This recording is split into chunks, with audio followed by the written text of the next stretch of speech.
আশা করছি সকলে ভালো আছেন।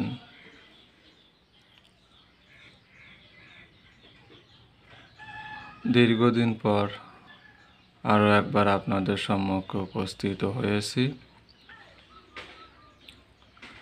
এবং আজকে যে বিষয়টি নিয়ে উপস্থিত হয়েছি সেটি দেখতে পাচ্ছেন ৪৬ নম্বর পৃষ্ঠা এবং ৪৬ নম্বর পৃষ্ঠাতে দেওয়া রয়েছে রাজমোহনী আংটি।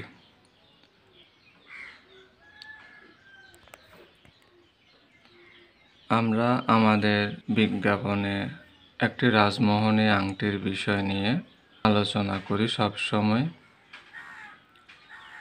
তো অনেকে চেয়েছিলেন যেহেতু আংটিটা আমাদের কাছ থেকে নিলে বড় পরিমাণের একটা খরচ বহন করা লাগে, তো অনেকে চেয়েছিলেন আমি যদি নকশাটি সরাসরি পাবলিশ করি তারা যেন আংটিটি বানিয়ে নিতে পারেন। তা আপনারা অবগত আছেন, আপনারা যাহা কিছু অনুরোধ করে থাকেন আমরা তাহা আপনাদের উদ্দেশ্যে পাবলিশ করে থাকি। এবং এই রাজমোহনী আংটিটি যদি আমরা কাউকে বানিয়ে দিই সেই ক্ষেত্রে ৩,৬০০ টাকার মতো আমরা খরচ নিয়ে থাকি। আর এই ৩,৬০০ টাকার তদবিরটাই আমি আজকে আপনাদেরকে সম্পূর্ণ ফ্রিতে দিয়ে দিলাম। আপনাদের যাদের সাধ্যে কুলাবে তারা এই তদবিরটি বা এই আংটিটি বানিয়ে ব্যবহার করবেন। এই আংটি ব্যবহার করলে ৩১ রকমের ফায়দা আছে, ৩১ রকমের উপকারিতা আছে এই রাজমোহনী আংটিতে। এটি অনেকে তাবিজ হিসাবেও ব্যবহার করে, অনেকে আংটি হিসাবেও ব্যবহার করেন। তো আমরা এটিকে বিশেষ করে আংটিতেই ব্যবহার করি এবং আমাদের লোকজনকে দিয়ে থাকি। আপনারা চাইলে এটিকে আংটিতেও ব্যবহার করতে পারবেন, আবার চাইলে তাবিজ হিসেবেও ব্যবহার করতে পারবেন। তো চলুন আমি নিচে দিয়ে আপনাকে নিয়মকানুনগুলো দেখিয়ে দিচ্ছি। আর বিশেষ করে এখানে দেখতে পাচ্ছেন দ্রব্যগুণ বলে একটা বিষয় রয়েছে। প্রায় অনেক প্রকারের জিনিস এখানে লাগবে, যে জিনিসগুলো না দিলে এটি রাজমোহনীর ফলাফলগুলো আপনাকে দিবে না। তো সেই জন্য এখানে ১ নাম্বার, ২ নাম্বার, ৩ নাম্বার এভাবে ৬ নাম্বার পর্যন্ত এখানে কিছু জিনিসের কথা বলা হয়েছে। সেই জিনিসগুলো আপনারা জোগাড় করে নেবেন এবং এগুলা যদি আপনারা কোথাও থেকে সংগ্রহ করতে না পারেন, স্ক্রিনের উপর একটা নাম দেখতে পাচ্ছেন, এই নামের উপর বা এই নামটা আপনারা আপনাদের মোবাইলে সার্চ করলে একটা ওয়েবসাইট পেয়ে যাবেন, সেখান থেকেও এই জিনিসগুলো কিনতে পারবেন। আর আপনার আশেপাশে যদি প্রীতম বস্ত্রের দোকান থাকে তাইলে তো ওখান থেকেও কিনতে পারেন। তো নিচে নিয়মকানুনটা দেখে নিন।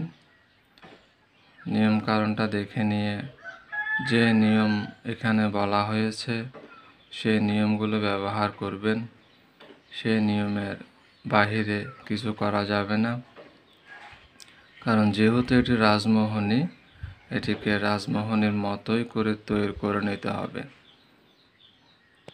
তো যেহেতু আমি এখানে পুরো বিষয়টি তুলে ধরেছি সেহেতু আমি আর বিস্তারিত কিছু বলছি না, যেহেতু লেখাই আছে। আর এখানে একটি মন্ত্র আছে, যখন আংটিটা বানানো হবে বা তাবিজটা বানানো হবে এরপর কিন্তু কে মন্ত্র দিয়ে সে আংটি অথবা সে তাবিজটিকে জাগ্রত করা লাগবে, নয়তোবা এটি কার্যসিদ্ধি হবে না। কারণ রাজমোহনীকে রাজমোহনীর মতো করে বানিয়ে নিতে হবে। আর এটি হয় যিনি অনুরোধ করেছিলেন হইতে পারে তিনি এটি বানিয়ে নিতে পারবেন। তো যারা বানিয়ে নিতে পারেন নেবেন, কোনো অসুবিধা নেই। এজাজত দেওয়া রহিয়াছে, এটির জন্য ১২১ টাকা হাদিয়া নির্ধারণ করা হয়েছে।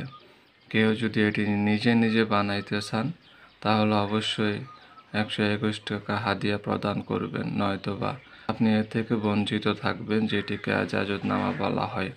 যেহেতু এটি আমার জিনিস, অবশ্যই আপনাকে আমার থেকে অনুমতি প্রাপ্ত হয়ে কাজ করতে হবে।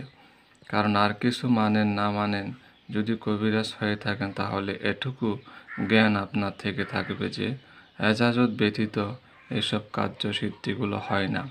কারণ মাথায় রাখবেন, এটি আমরা যদি আপনাকে বানিয়ে দিতাম 3600 টাকা নিয়ে নিব। তো সেই জিনিসটি যেহেতু আপনি বিনামূল্যে পাচ্ছেন, 121 টাকায় আপনার কাছ থেকে নির্ধারণ করা হয়েছে। অবশ্যই 121 টাকা দেওয়ার পরে ফোন করে কথা বলে মতামত নিয়ে নেবেন। যাই হোক, ভিডিওটা অনেক বড় হয়ে গেছে, যেহেতু ভিড়টাও বড় ছিল। বুঝাই না দিলে তো হবে না, বোঝানোরও একটা ব্যাপার স্যাপার আছে। প্রায় 6 মিনিট হয়ে গেছে। আজকের ভিডিও এ পর্যন্তই।